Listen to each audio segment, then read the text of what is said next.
Chairman, and thank you, Generals, for your service. Thank you for being here, and thank you to all of the troops under your command. I'm going to get right to it because I need a little more context on a couple of previous points. I'm going to start with you, General Cotton. In response to a sort of a general question from Senator Fisher, you said something to the effect of adequate standoff capability. Could you drill down on that a little bit? In other words, are we short in that capacity, particularly in the conventional weapons? And if so, do you have a solution in mind? Senator Cramer, thank you for the question. So I can get a little more detailed in what I meant by that. I think as we look at who our adversaries are, I think we would all agree that having standoff fires and long-range strike capability will be beneficial for us against the adversary.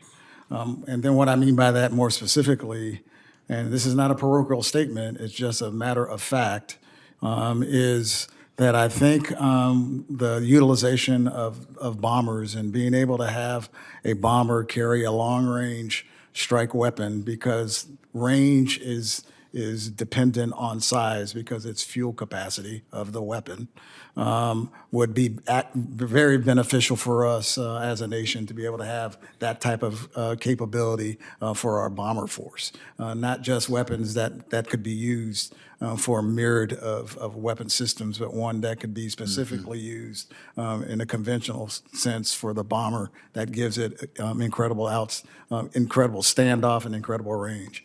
And what that does for us is that actually makes it so it doesn't have to hit a tanker as often as well. And actually keep the air crew and the platform out of harm's way. Well said, and thank you for that. And then in response to something that Senator King, using his usual great illustrations of a pig and a python, I believe is what it was, referencing the lack of capital budgeting in our system. Transparency of budgets is something that's always frustrated me on this committee, particularly as it relates to my favorite service, the Air Force. Thank you. You referenced the role of your command as a national role. Understandably, you're a United Command. Can you flesh that out a little bit for me as well? Because I have long been concerned that we're not adequately, I don't want to say appropriating, but appropriating credit where credit is due, and then cost where cost is due. Thank you, Senator Cramer. I think, there's a lot of times where there can be confusion, even within a component, service component, that they're advocating for a weapon system or a platform that is utilized in their operational domain. It absolutely is. But when it comes to strategic deterrence weapons and strategic deterrence platforms, I think that those are national systems.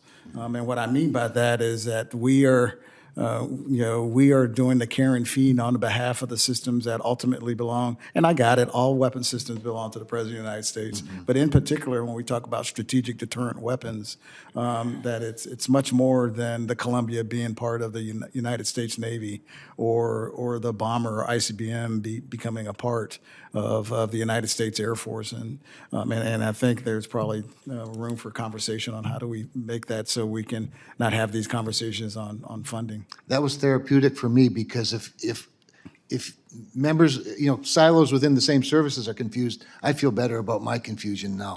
But thank you for that clarification.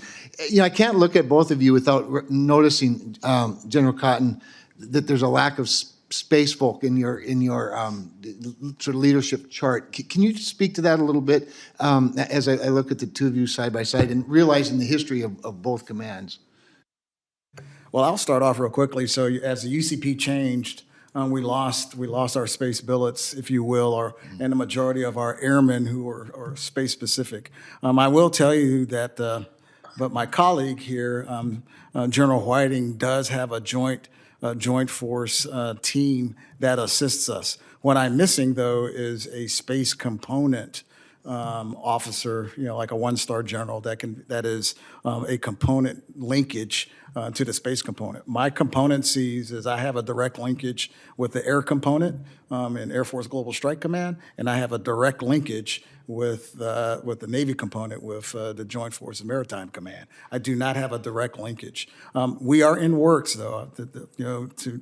I am in works with General Saltzman, for example, to fill that billet, because you are also part of the NC3 Yes, meeting that we had here recently. And what we really want to do is, you saw a lot of that was a space layer, and how can you have, I want to be able to have an expert and one that is at a general officer level to be able to articulate the requirements, especially when it comes to NC3, if you will, on the space layer. Well, and General Whiting and I talked about the vulnerability of SATCOM, for example, to space warfare. General, I'm over time, but if you could elaborate a little bit to General Cotton's point, if you would. Senator, yes, it's important that we ensure that Strategic Command has all the insights they need as they rely on the space layer for early warning and for protected communications. And as General Cotton noted, today U.S. Space Command provides a joint integrated space team in his headquarters. They sit in Omaha